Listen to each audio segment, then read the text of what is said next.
Jika kita ingin melakukan rekonstruksi terhadap Indonesia yang ada pada hari ini, maka kita juga membutuhkan selain presiden yang kuat, yang konstitusional, yang taat hukum, yang pro demokrasi, tapi juga adalah yang didukung oleh mayoritas di parlemen. Karena sistem presidensial kita, ya, dalam prakteknya rasa parlementarian, jika presidennya tidak kuat, dia akan digoyang dan tidak akan bisa menjalankan kebijakan yang pro rakyatnya itu dengan baik, karena terus akan digoyang.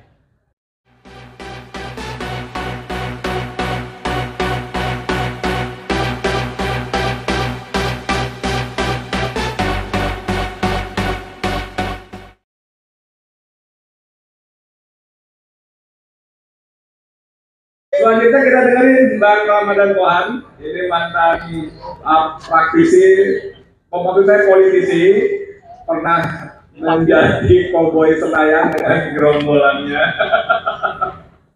Tadi di atas ngobrol-ngobrol, sekarang ngapain? Saya main jadi aja deh KBA, kantor berita adil. Maksud saya mau bilang kantor berita adil, saya enak karena sebelah ini jatahku yang ngomong nanti. Bang Ramadan, Bang, silakan. Ya. Bismillahirrahmanirrahim. Assalamualaikum warahmatullahi wabarakatuh. Selamat sore, salam sejahtera buat kita semua. Dan yang pertama, Pak Beni mau jalan? Oke, ya, Pak Beni Harman. Yang pertama, saya mau menyampaikan selamat kepada peresmian dari Posko Pilihan Rakyat yang diinisiasi oleh Bapak Tamsil Lindrung sebagai Wakil Ketua MPR RI. Dan yang kedua, juga pada saat bersamaan posko dari Brother Anies, Bro Anies. Mudah-mudahan posko ini akan memberikan manfaat dan keberkahan bagi perjuangan untuk menjadikan Anies Baswedan sebagai capres pilihan dan sekaligus menjadi presiden Indonesia yang ke-8, insya Allah. Dan Brownies ini adalah salah satu dari sekitar 250 simpul relawan yang ada di seluruh Indonesia ini. Dan mudah-mudahan cita-cita langkah-langkah Brownies tadi bisa efektif dan sampai di akhir pemilihan nanti tenaganya masih tetap tinggi. Ya, kita doakan.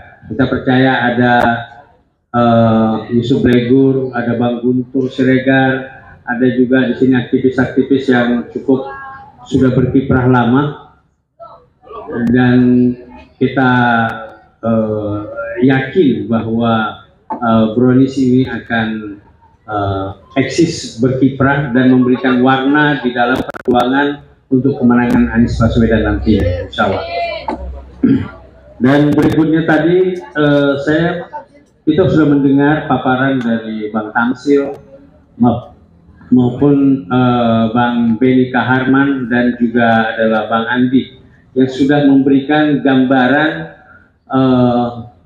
konstruksi dari situasi yang ada sekarang yang dianggap tidak memadai sehingga perlu direkonstruksi untuk menjadi lebih baik. Nah, di dalam hal ini saya mau menyampaikan bahwa kita tahu dari semua tokoh nasional kita yang muncul pada hari ini, saya kira cuma Anies Rashid Baswedan yang tiap hari ada produksi hoaks dilakukan terhadap dia. Tidak ada tokoh lain. Kita belum menyebut nama capres karena memang belum ada capres. Yang ada adalah balon semua, bakal calon, ya. Dan alhamdulillah sampai detik ini bakal calon yang kita unggulkan, Anies Baswedan, sudah mendapatkan persetujuan formal dari ketiga partai politik yang bergabung di Koalisi Perubahan, Nasdem, PKS, dan Partai Demokrat. Dan mudah-mudahan juga di dalam waktunya nanti bukan hanya tiga ini aja yang diisi dari Koalisi Perubahan, tapi juga adalah kekuatan-kekuatan politik lain, insya Allah. Karena bapak-bapak, ibu-ibu sekalian, jika kita ingin melakukan rekonstruksi terhadap Indonesia yang ada pada hari ini, maka kita juga membutuhkan selain presiden yang kuat, yang konstitusional, yang taat hukum, yang pro demokrasi, tapi juga adalah yang didukung oleh mayoritas di parlemen.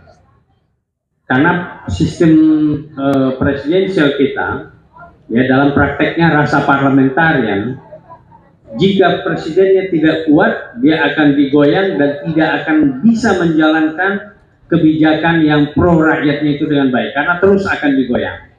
Nah, dengan demikian, pada bapak-bapak, ibu-ibu, tolong sampaikan kepada handai tolan, kerabat, dan kawan-kawan dan tetangga, jika ingin terjadi perubahan Indonesia, kita tidak cukup hanya mengganti presiden, menghadirkan satu presiden saja, tetapi lebih dari itu adalah kita harus memenangkan partai-partai politik yang mendukung Anies Baswedan.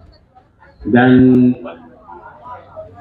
kita meyakini bahwa kalau Anies Baswedan sebagai seorang reformis, maka ketiga partai pendukung Anies Baswedan tadi adalah juga partai-partai reformis yang harus mutlak didukung oleh bapak-bapak, ibu-ibu sekalian bersama masyarakat kita di seantero negeri ini. Itu dia. Dan kemudian kalau mengenai keadaan sekarang, survei, apa tadi kata Pak Edi, itu survei odong-odong dan sebagainya. Kita tahu, kita jangan mau terpercaya, jangan mau dikibulin dengan survei-survei yang ironisnya sekarang itu Pak Edi tiap bulan ada survei. Ya, tiap bulan ada survei, ini aneh nih. Biasa 3 bulan ya, Pak Saganda itu sering mengungkapkan juga kan. Tapi ini di tiap bulan, berarti ada apa di sana? Odong-odong juga gitu, saya kira. Nah, caranya gampang sekali untuk mau melihat. Kita ingat waktu pilgub yang lalu, Anies selalu nomor 3, sampai sehari sebelum pencoblosan pun nomor 3. Tapi akhirnya dia yang juara. Dan berarti survei yang sebelumnya itu ya odong-odong lagi, abal-abal begitu. Ya. Nah, kalau misalnya Anies, coba bapak-bapak ibu perhatikan, Anies ke Medan membludak, lebih dari 300.000 orang keluar dari rumah menyambutnya di jalan-jalan dan di mana-mana.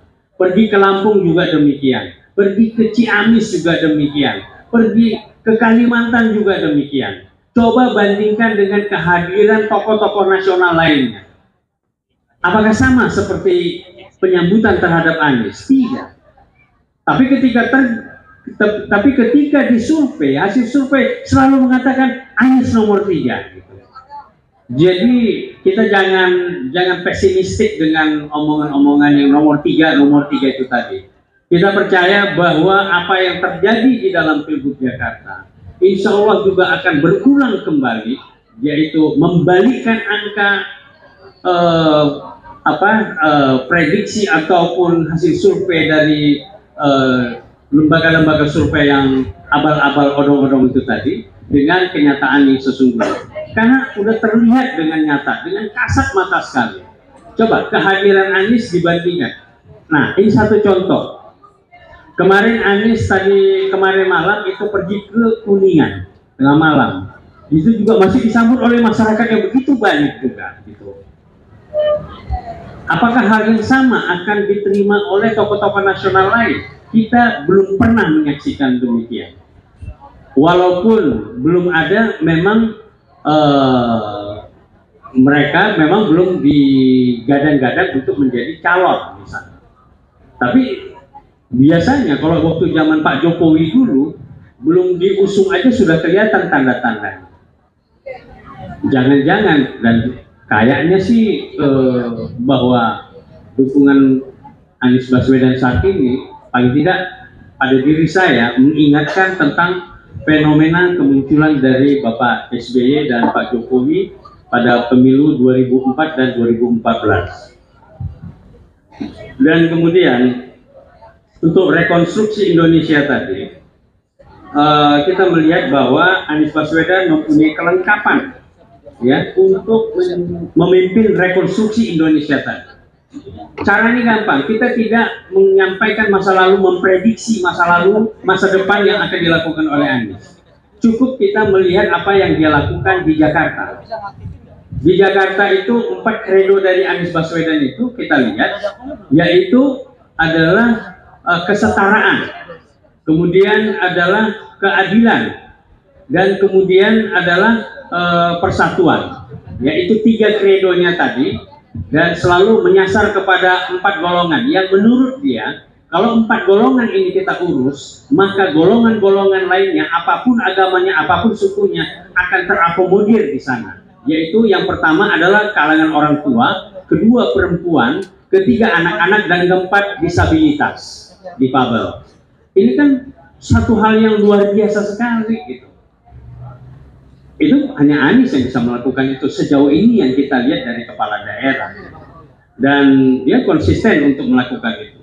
Jadi kalau misalnya Anies pun diberi kesempatan oleh rakyat Indonesia, diridhoi oleh Allah Subhanahu wa Ta'ala untuk memimpin negeri ini, maka dia akan mengulang pola yang hampir sama yang dia lakukan di DKI tadi. Kalau misalnya yang ditegakkan oleh Anies itu dia sangat peka terhadap keadilan sosial, maka nanti keadilan sosial bagi seluruh rakyat Indonesia. Kalau di Jakarta Anies sukses di dalam menjaga kerukunan antar umat beragama, ya, dengan perlakuannya yang adil, yang setara terhadap semua kelompok agama, maka nanti ketika memimpin Indonesia pun Anies akan melakukan hal yang sama. Jadi tidak heran ketika saya melakukan kunjungan ke Pematang Siantar, bertemu dengan pendeta, pendetanya mengatakan dia mendoakan bersama jemaatnya, mendoakan Anies Baswedan untuk menjadi presiden 2024 karena alasan supaya ya semangat toleransi dari Anies Baswedan, dan di mana bantuan operasional tempat ibadah yang dilakukan oleh Anies Baswedan di Jakarta itu bisa dilakukan juga di tempat-tempat lain di seluruh Indonesia. Itu doa dan harapan. Begitu juga ketika saya berbicara juga sampai ke pendeta di Tahutung, itu juga demikian juga. Saya bicara dengan tokoh agama di daerah juga demikian. Jadi ke depan pun Anies ya akan melakukan hal yang sama. Dan terakhir saya menyampaikan bahwa